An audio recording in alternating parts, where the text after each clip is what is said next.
Olá, meu irmão, minha irmã, sejam bem-vindos a mais um podcast dessa série Cartas Abertas de Deus. Hoje vamos revelar a 10ª carta, que eu chamei de Como uma Criança. Essas profecias foram recebidas de Jesus na madrugada do dia 16 de setembro de 2021. E hoje eu vou falar sobre duas profecias. Uma profecia para uma irmãzinha que tem uma filha com autismo. E a outra profecia foi para uma irmãzinha que ela tem um coração de criança verdadeiramente. Essas profecias pessoais o Senhor me autorizou a compartilhar, pois pode fazer sentido para muitas pessoas que estão passando por situações semelhantes. Somente não vou citar os nomes das pessoas. Então vamos à primeira profecia que Jesus me entregou para essa irmãzinha que tem uma filha com autismo. Olha que coisa incrível e maravilhosa o que Jesus falou. Ele disse: quando você olha para sua filha, você me vê. Estou sendo eu mesmo através dela. Então, espelhe-se na sua filha, pois é assim que quero meus filhos. Eu já levei essa pequena ao céu, ela conhece o céu. Pergunte para ela. Essa menina glorificará o meu nome. Ela é minha, você só cuida. Você tem o privilégio de ser mãe dela e eu escolhi você porque sabia que daria conta. Ela é o próprio milagre que veio de mim. Ela é minha menina, a menina dos meus olhos. Aprenda com ela. Você quer ensiná-la, mas é ela que tem muito a ensinar a todos.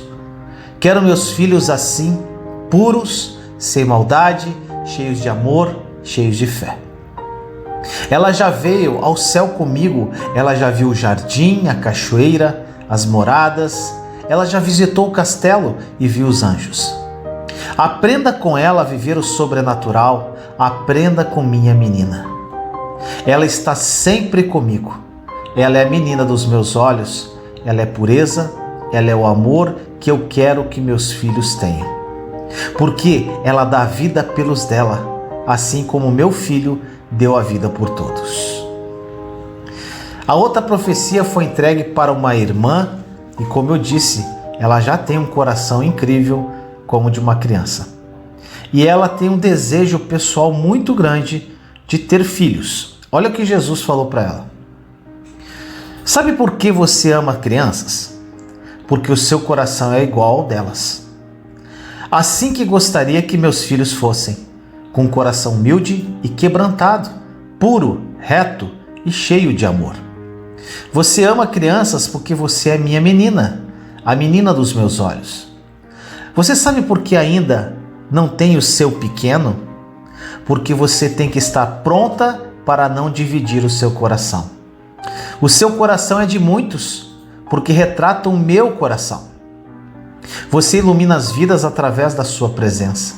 Então precisa estar pronta, com um coração cheio para transbordar para todos, porque eles precisam de você.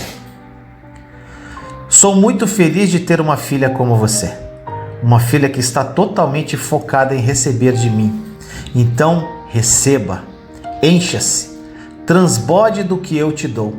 Esbalde-se de mim. Receba de mim, minha menina. Você terá muitos filhos que precisarão de você. Então, encha-se, encha-se, encha-se de mim. Meu irmão, minha irmã, nessa carta de amor de Jesus, nós podemos perceber como Jesus deseja que seja nosso coração, como o de uma criança. Uma criança não tem maldade e é totalmente sincera. E vamos desenvolver essa carta de amor de Jesus falando de uma característica primordial para ser um verdadeiro discípulo de Jesus: a humildade. Lembra-se do que Jesus falou na profecia? Assim que eu gostaria que meus filhos fossem, com um coração humilde e quebrantado, puro, reto e cheio de amor. Então vamos falar sobre humildade. No livro de Mateus 18,4 diz: portanto, aquele que se tornar humilde, como este menino, esse é o maior no reino dos céus. E o que é ser humilde? Alguns pensam que humildade é ser pobre. Outros pensam que humildade é sofrer calado. Outros pensam que humildade é ser pequeno, não subir, não avançar, não evoluir, mas sempre ficar pequeno. E você? O que é humildade para você? Pois diante desta confusão de definições de humildade, devemos colocar os óculos bíblicos para enxergar a humildade com perfeição. Veja a humildade segundo os homens, para depois compararmos com a humildade segundo Deus. Segundo o dicionário do Google, humildade é virtude caracterizada pela consciência das próprias limitações, modéstia, simplicidade. Uma pessoa humilde, segundo o filósofo Cortella, é aquela que sabe que não sabe tudo, aquela que sabe que não é a única que sabe, aquela que sabe que ela e outra pessoa saberão muita coisa junta, aquela que sabe que ela e outra pessoa nunca saberão tudo o que pode ser sabido. Confuso, né? E ainda destaca que ser humilde não é ser subserviente. O subserviente é aquele que atende às vontades alheias com facilidade. E essas definições parecem fazer justiça ao que é humildade. Parecem até suficiente. Mas ainda temos a etimologia da palavra. Humildade vem do latim humus, que significa solo, terra, chão. E humus dá origem a humilis, que significa tudo que está perto do solo, tudo que é baixo e pequeno. E de humilis se origina homilitas, que quer dizer pouca elevação, pouca estatura. E por fim, saindo do latim, chegando a nós a palavra humildade, que no dicionário Aurélio é a qualidade de quem age com simplicidade, uma característica das pessoas que sabem assumir as suas responsabilidades sem arrogância, prepotência ou soberba. Agora, imagine Jesus explicando tudo isso para você. Nosso amado mestre tem formas incríveis de explicar coisas difíceis. No mundo sempre existiram e sempre irão existir crianças. Portanto, Jesus chama um menino e o coloca como modelo de humildade. Significa que na prática não precisa estudar tudo isso para saber o que é humildade. Só preciso olhar para uma criança, então saberei como devo ser para agradar ao Senhor. Entenda então a humildade segundo Deus. Os discípulos, eles passaram por uma maratona de milagres e coisas incríveis. Muitas curas e até ressurreição de mortos, como diz em Mateus 11:4, viram a multiplicação 2 vezes, Mateus 14:13 e 21 e Mateus 15:32 a 39. O andar sobre as águas, Mateus 14:22 e 23.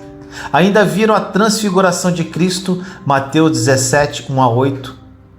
E as chaves dos céus que Pedro recebeu, Mateus 16:13 a 19.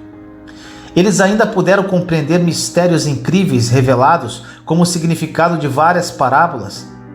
Quem realmente é o Elias que havia de vir, conforme diz em Mateus 17:9 a 13. E Pedro até tirou dinheiro da boca de um peixe, Mateus 17:27. Entre tantas outras coisas incríveis e misteriosas que ocorreram com eles através de Cristo. Como você acha que os discípulos estavam se sentindo depois de todas essas experiências? Eles estavam se sentindo incríveis, fortes, inabaláveis. Estavam até imaginando como seria o futuro, levando essa vida sobrenatural. E não somente isso, começaram a pensar: Jesus é incrível e poderia ter escolhido outras pessoas, mas preferiu escolher a nós. Conclusão: somos incríveis. E é por isso que eles perguntaram: quem é o maior no reino dos céus? Em Mateus 18:1. Em Lucas 22:24 diz que houve uma discussão entre eles sobre quem seria o maior no reino dos céus. Ou seja, significa que levaram a questão a Jesus para que ele decidisse qual dos 12 seria o maior. E Jesus chama uma criança e diz: seja humilde como esse menino. A definição de humildade de Deus é a forma como ele nos criou. Quando o homem cresce, ele recebe todo tipo de influência que moldam seu caráter e personalidade. Porém, uma criança ainda não recebeu toda essa influência dos homens. Ela está mais perto do plano original de Deus. Já parou para pensar por que as crianças não têm malícia? Porque criança possui uma inocência e ingenuidade tão bela que artistas retratam isso através de quadros e fotos de crianças brincando, sorrindo, correndo e até dormindo? É porque elas estão bem perto do modelo de pessoa, de caráter, de personalidade que Deus planejou para nós quando nos criou, antes do pecado entrar no mundo. E o Espírito Santo está em uma briga, vamos dizer assim, contra as más influências que recebemos ao longo da vida, para nos tornar como crianças, puros, inocentes, alegres e sem ambições. Esse é o que vai entrar no reino dos céus, conforme diz Mateus 18:3. E no versículo seguinte diz: esse é o que será maior no reino dos céus. Humildade, na definição de Deus, é ser uma pessoa transformada e regenerada pelo Espírito Santo. E isto é semelhante a uma criança. Precisamos nos tornar mansos e humildes. E tem uma passagem em Mateus 12:18-21 que fala sobre isso. Eis aqui o meu servo que escolhi, o meu amado, em quem a minha alma se compraz. Farei repousar sobre ele o meu espírito, e ele anunciará juízo aos gentios. Não contenderá, nem gritará, nem alguém ouvirá nas praças a sua voz. Não esmagará a cana quebrada, nem apagará a torcida que fumega, até que faça vencedor o juízo. E no seu nome esperarão os gentios. Meu amado irmão e irmã, como cristãos, como filhos amados de Deus, criados à sua imagem, Ele quer que tenhamos a mesma disposição tranquilizadora do seu Filho Jesus. Muitos de nós cremos que se Jesus andasse num ambiente de contendas, levaria apenas alguns minutos para que trouxesse paz àquela situação. Porque Jesus era de natureza tranquilizadora, Jesus era cingido de mansidão. Não queria provar nada. Ele não estava preocupado com o que as pessoas pensavam dele. Ele já sabia quem era, por isso não sentia necessidade de se defender. Embora outros ficassem preocupados com ele, sua resposta era sempre pacífica e amorosa. Esse é o tipo de disposição tranquilizadora que Deus quer para mim e para você. Esse é o tipo de língua que Ele quer que tenhamos, uma que traga encorajamento, edificação e exortação por onde quer que andemos. Agora vamos às perguntas. Somos assim ou somos rabugentos e cabeças duras? Somos humildes, simples e agradáveis ou orgulhosos, complicados e rígidos? Pessoas com esse tipo de disposição que se assemelham a Jesus são encorajadoras e exortadoras. Não importa o que esteja acontecendo ao seu redor ou o que os outros estão dizendo ou fazendo, parece que elas sempre têm uma palavra de encorajamento e bondade para compartilhar com todos. Essa é a maneira que Deus pretende que sejamos. É para isso que servem as palavras que saem de nossa boca. Não para cortar pessoas em pedaços, julgar, criticar e condenar aqueles que discordam de nós. Como mensageiros de Deus, porta-vozes, embaixadores da paz, não devemos ser ásperos e duros, orgulhosos e arrogantes, rígidos e inflexíveis. Ao contrário, devemos ser tranquilizadores e mansos, simples e humildes, flexíveis e adaptáveis. Para ser da maneira que Deus quer que sejamos, seus representantes aqui na terra, devemos nos despojar da nossa velha natureza e nos revestir da nova natureza, que é a natureza do seu amado Filho Jesus Cristo. Precisamos entender a natureza de Jesus. Olha o que diz em Mateus 11, 28-30. Vinde a mim todos os que estáis cansados e sobrecarregados, e eu vos aliviarei.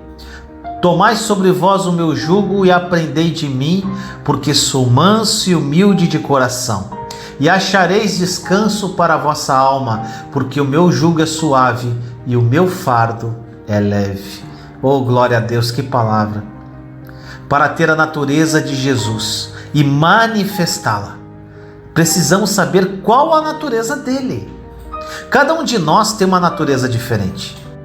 Não há dois exatamente iguais. A nossa natureza também muda à medida que passamos por experiências e ciclos da vida. Mudança real não acontece fácil ou rapidamente. Se você quer mudar, deve querer, e querer tanto que se esforça para isso. Muitas pessoas gostariam de tomar apenas uma pílula ou pronunciar alguma palavra mágica numa noite e acordar na manhã seguinte completamente diferentes, completamente transformadas. Isso não funciona desta forma. Não existem santos da noite para o dia instantâneos. Se você e eu queremos ser diferentes de como somos agora, então temos que suportar alguns sofrimentos. Vamos ter que cooperar com o Senhor passo a passo, enquanto Ele nos molda conforme a sua vontade, transformando-nos gradualmente na imagem do seu Filho Jesus. No versículo 29 desta passagem, Jesus descreve a natureza dele. Ele diz que é manso e humilde de coração e continua dizendo que se tomarmos o seu jugo, sua natureza e aprendermos dele, acharemos descanso. Quando começarmos a tomar a bondade, mansidão e humildade que marcaram a vida de Jesus, acharemos descanso para a nossa alma. No versículo 30, Jesus descreve seu jugo, a sua natureza, como suave e bom, e não duro, pesado, áspero ou aflito, mas confortável, gracioso e agradável. Lembre-se, se estiver sob pressão, essa pressão não vem de Deus.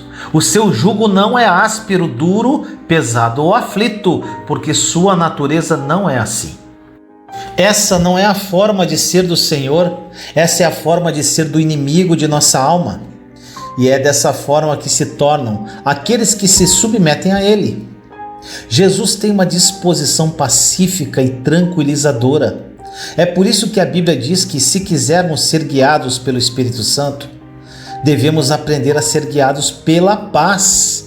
Colossenses 3,15. Se formos guiados pela paz, saberemos que estamos sendo guiados por Deus, porque Ele é a própria paz dentro de nós. Muitos cristãos vão de uma igreja a outra buscando uma voz, procurando uma palavra de Deus. Em várias dessas igrejas são ministradas, com a direção do Espírito Santo, palavras de conhecimento, palavras de sabedoria e palavras de profecia. E todo mundo gosta disso, não é? Mas quando se trata de permitir que o Espírito Santo transforme a nossa natureza carnal na natureza de Jesus Cristo, é outra história. É aí que os cristãos maduros são separados dos bebês espirituais. É aí que é revelado quem realmente quer ter um compromisso com Deus e quem não quer. É fácil permanecer do jeito que somos. É fácil continuar sendo áspero, duro e aflito, mas isso rouba a nossa paz e alegria. Devemos aprender que, se escolhermos ser verdadeiramente felizes, teremos de ser como Jesus, tomar sua natureza sobre nós, ainda que Ele tenha tomado nossa natureza sobre si. Ásperos e duros ou doces e calmos? É o que vai revelar se somos verdadeiros adoradores de Deus. Agora, meu irmão, minha irmã, algo que a humildade faz acontecer que é incrível. A humildade leva à felicidade. Pessoas humildes são felizes. Provérbios 16:5 diz assim: o Senhor detesta os orgulhosos de coração, sem dúvida serão punidos. Pessoas orgulhosas são difíceis de se lidar porque elas rejeitam a correção e os bons conselhos. Na verdade, elas são incapazes de ouvir qualquer coisa porque acham que já sabem tudo.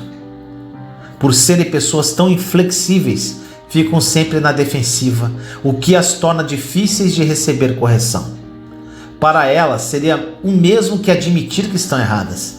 Isso é algo que acham quase impossível de acontecer. Muitas vezes o Senhor ele me usa para trazer correção pela sua palavra. Geralmente nossa carne não dá importância para esse tipo de coisa, mas é isso que nos faz crescer em Deus. Embora eu tente agir de forma amorosa, mesmo assim isto às vezes gera reações negativas nas pessoas, porque sendo orgulhosas, elas resistem à verdade. Jesus nos disse que é a verdade que nos liberta. Conforme João 8,32, e conhecerão a verdade, e a verdade os libertará. Lembre-se que pessoas livres são pessoas felizes. Foi bom para mim aprender que quando o Senhor realmente me leva a corrigir as pessoas, não é o meu trabalho convencê-las. Isso é trabalho do Espírito Santo. João 16,8 diz: quando ele vier, convencerá o mundo do pecado, na justiça e do juízo.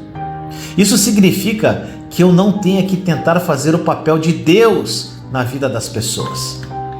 Os indivíduos orgulhosos acham que precisam convencer os outros de que estão certos e de que todos os demais estão errados.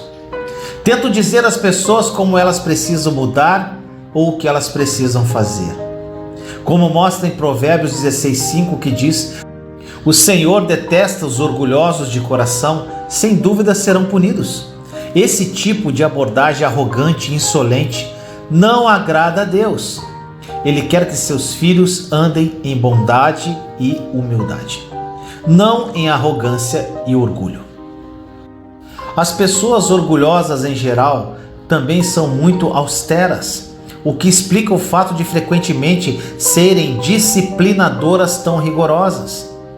Elas têm a sua própria maneira de fazer as coisas, e se alguém não as faz daquele jeito, elas reagem fortemente, até mesmo com violência às vezes, falando: é assim que tem que ser feito, é assim ou nada. Por fim, as pessoas orgulhosas são geralmente complicadas.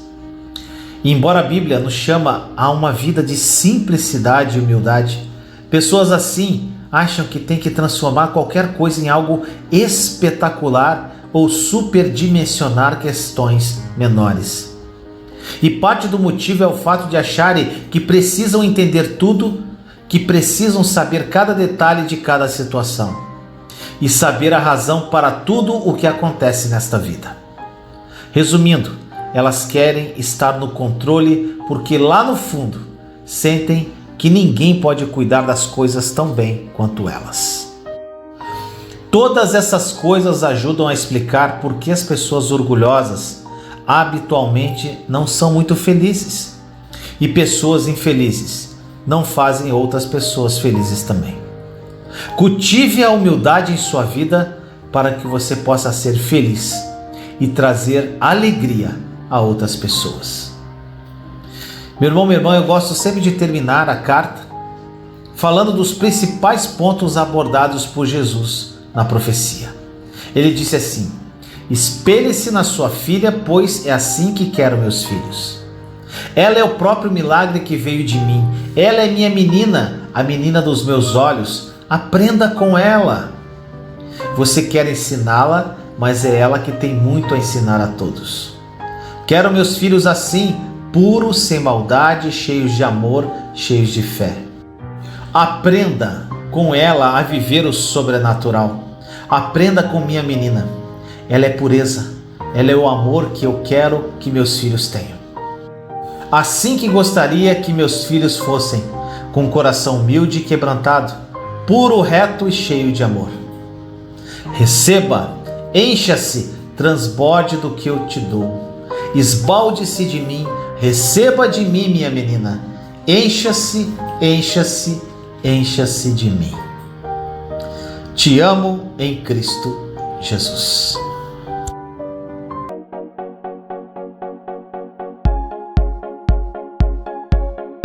Juntos somos fortes. Compartilhe esta mensagem para que mais pessoas sejam edificadas. Inscreva-se no canal e acione o sininho para ser notificado de novos vídeos. Te amo em Cristo Jesus.